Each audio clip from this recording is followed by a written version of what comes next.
Good morning, students. Today we are going to learn the poem of your text, that is The Twins 2.3, The Twins. But before going to turn towards the actual poem, we must have to go through the pre-reading activity that is given here in the warming up questions, chit chat questions. It is also very important from the exam point of view. At first, chit chat questions, warming up activities. First question here it is: the two babies born at the same time are called twins. Guess and share who are triplets, quadruplets, quintuplets. Now you have to guess as well as share with among your friends that what is meant by triplets, what is meant by quadruplets, what is meant by quintuplets. Here two babies born at the same time are called twins. जेव्हा आपण म्हणतो की दोन मुलांचा जन्म एकत्र होतो त्याला आपण जुळी म्हणतो. तसं ट्रिपलेट्स म्हणजे काय? when three babies born at the same time, that is called triplets. Quadruplets, four babies, and more than four, that is quintuplets. You also have to look into dictionary and search what is meant by triplets, quadruplets, as well as quintuplets. Second one, imagine you had an identical twin brother or sister. Imagine and share with your classmates what pranks you do or you two would play on your friends, elders in the family, and even in schools. Imagine करायचं की you had and identical twin brother और sister. तुम्हाला एक जुळा भाऊ आहे किंवा जुळी बहीण आहे. इमॅजिन करून तुम्ही काय करायचं आहे, तुमच्या क्लासमेटसोबत शेअर करायचं आहे. What pranks you too would play on your friends, elders in the family and even in school. तुम्ही कुठल्या नेमक्या खोड्या करताय तुमच्या फ्रेंड्ससोबत, तुमच्या नातेवाईकांसोबत, तुमच्यापेक्षा मोठे जे लोक आहेत त्यांच्यासोबत, इवन इन स्कूलमध्ये सुद्धा तुम्ही तुमच्या मित्रांसोबत नेमक्या काय खोड्या करता, या सगळ्या गोष्टी तुम्ही शेअर करायच्या आहेत इमॅजिन करून. त्यानंतर फर्स्ट क्वेश्चन काय दिला बघा, study the following pairs of or groups of words: cup and saucer, needle and thread, birds and beast, take a risk, sip tea, coffee, hide and seek etcetera. These are sets of words that more than often go together and occur together. आता हे जे आहेत की हा शब्दांचा एक समूहच आहे म्हणायचा. Cup and saucer, needle and thread, birds and bees, take a risk, sip tea, coffee, hide and seek. these are the sets of words that more than often go together and occur together. We call such sets collocations. अशा प्रकारचे जे sets असतील किंवा अशा प्रकारचा जो समुच्चय असतो, एकत्रीकरण असतं अशा प्रकारच्या शब्दांचं, त्याला आपण काय म्हणतो, कलोकेशन म्हणतो.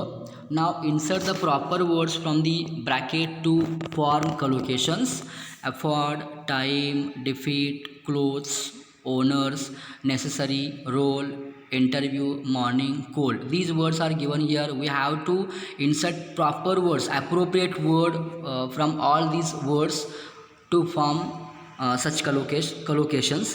Here first word absolutely. ॲब्सोल्युटलीला कुठला कलोकेशन करणारा वर्ड कुठला येईल बघा इथं, absolutely necessary. Absolutely necessary. Second, cannot afford. Here this one, cannot afford. Third, formal clothes. Next one, job interview. And after that, pass time.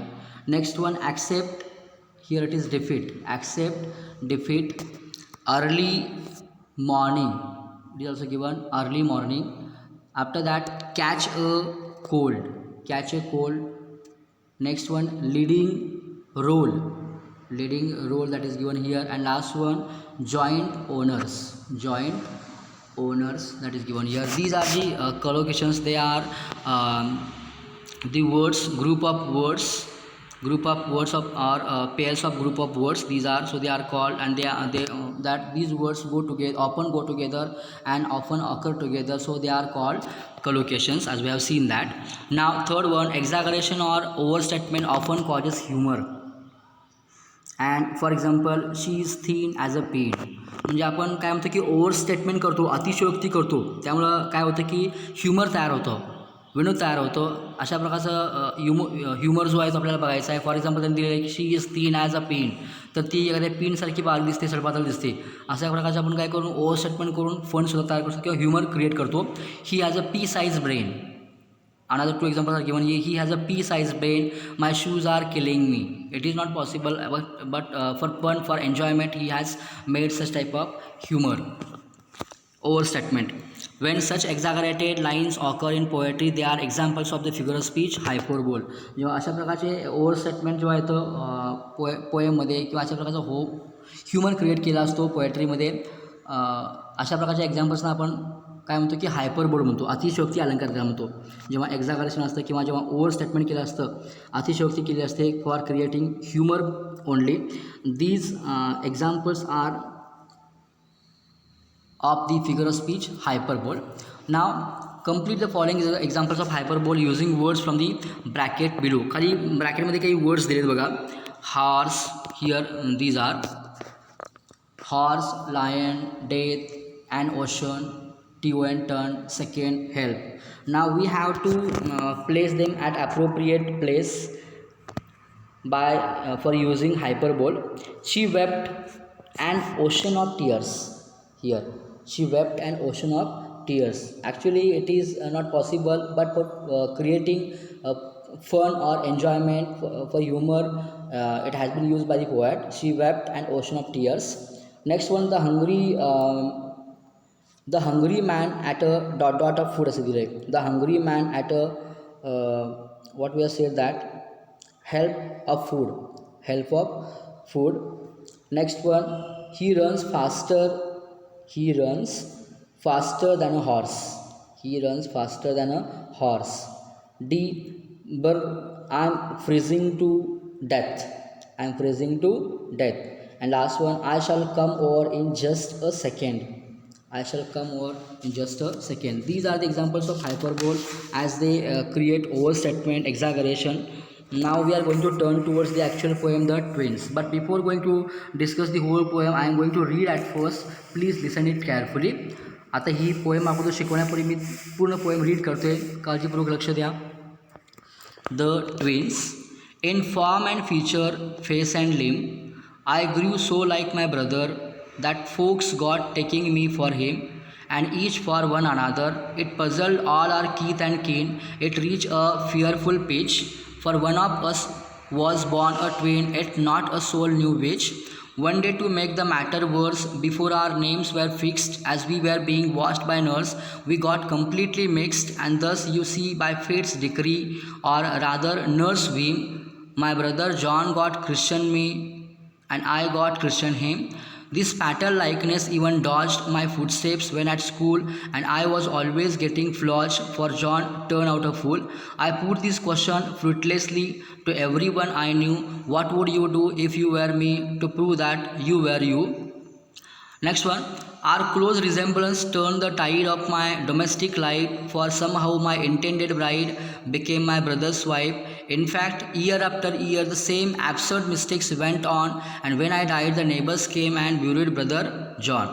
The poem was written by Henry Sambrook Leigh. Now I am going to discuss the poem The Twins. The Twins म्हणजे आपल्याला माहीत आहे की जुळी म्हणतो आपण त्याला. तर इथं काय दिलं बघा, पहिल्या स्थानामध्येच काय दिलं बघा, in form and feature. Form and feature हा वर्ड दिलेलाच आहे already. In form and feature, structure and appearance म्हणजे दिसायला हुबेहूब.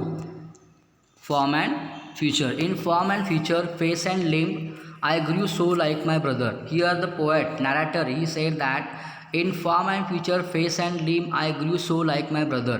म्हणजे अगदी दिसायला हुबेहूब चेहरा किंवा माझे जे अवयव असतील ते हुबेहूब मी माझ्या भावासारखा होतो. बघा इथं हा नॅरेटर काय म्हणतो की मी हुबेहूब कोणासारखा होतो, माझ्या भावासारखाच होतो. माझे अवयव असतील किंवा माझा चेहरा असेल तो अगदी सेम होता माझ्या भावासारखा. म्हणजेच काय, in form and feature, face and limb, I grew so like my brother. That folks म्हणजे कोण, पीपल, लोक.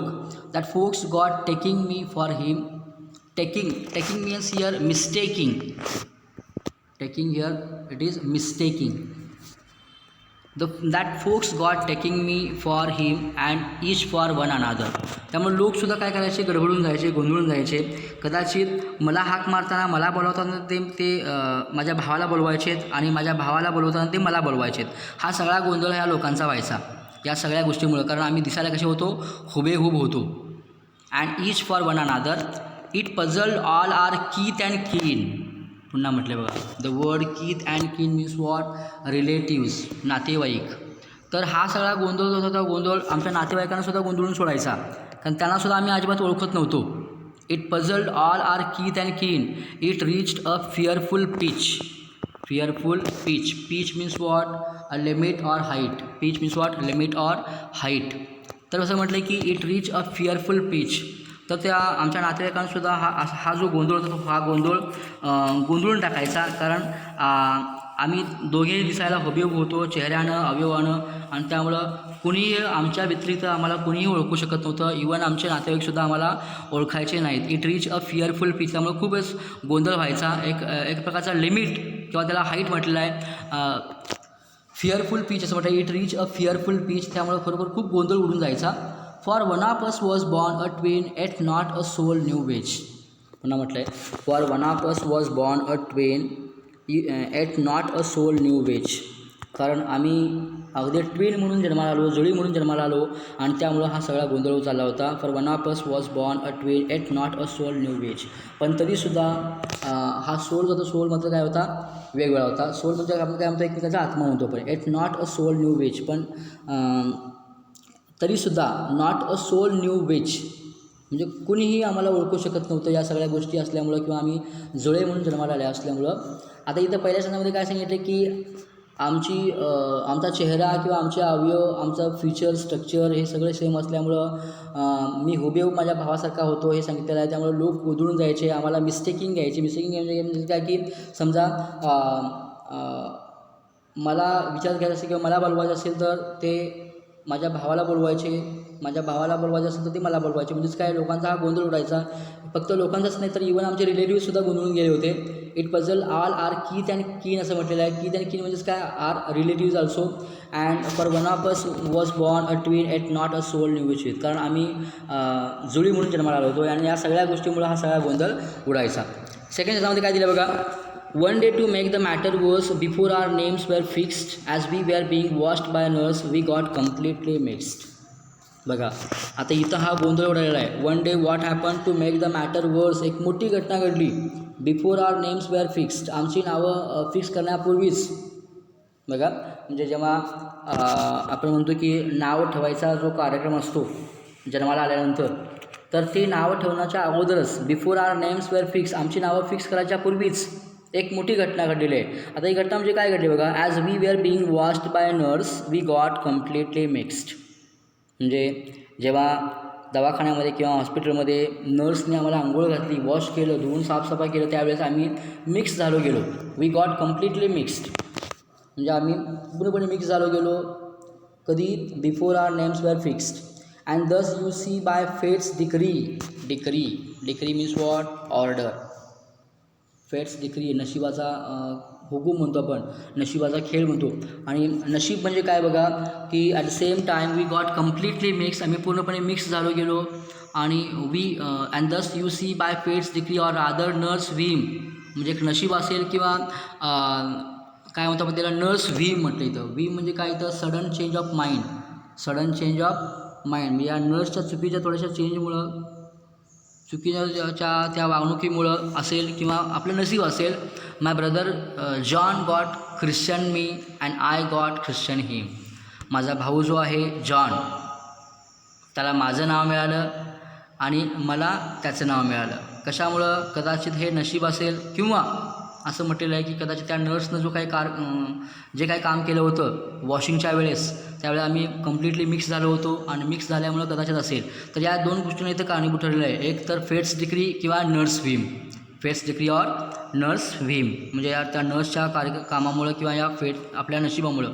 माय brother John got Christian me and I got Christian him. आता इथं Christian means what, that is also given here the word Christian.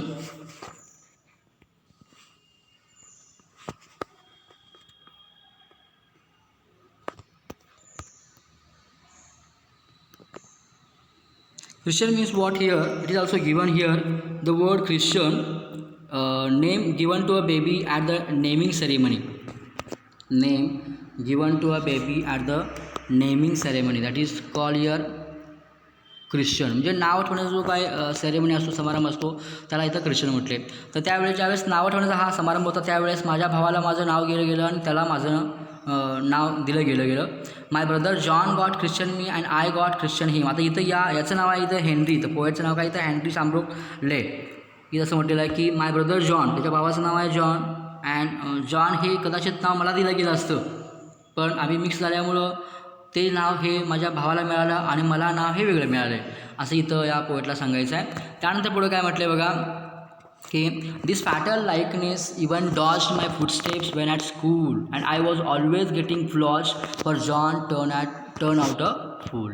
बघा पुन्हा काय म्हटलं तर this fatal likeness, fatal means what leading to disaster or death.